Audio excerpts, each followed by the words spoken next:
the southern breeze, strange fruit hanging from the poplar trees. Blacks broke through the Fulton Avenue barrier during the Christmas holidays in 1944. Ever since the City Council's first 1910 segregation law, that thoroughfare had marked the far end west of Baltimore's Black district.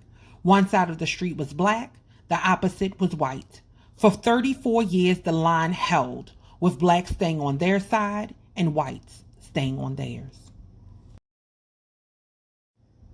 Just one block from the manicured, median, and pristine homes that made up Fulton Avenue, 1,500 black families applied to live in the 587-unit complex that became Gilmore Homes.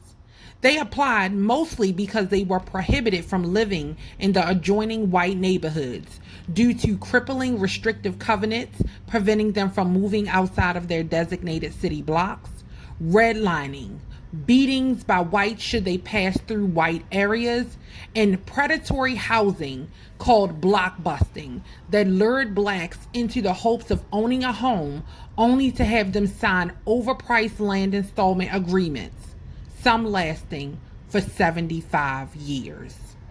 In June 1942, the first families moved in and the Baltimore Sun declared, "First Gilmore Project tenants find it Baltimore's best."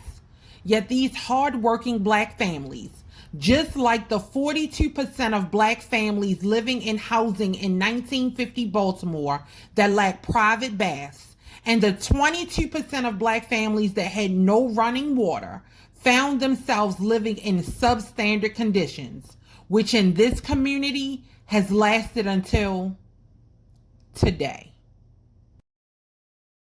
So this is for Sandtown. For the struggle, for those we lost, and the changes we made.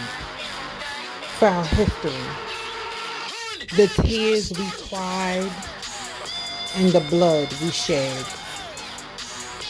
For the strength we need to move forward.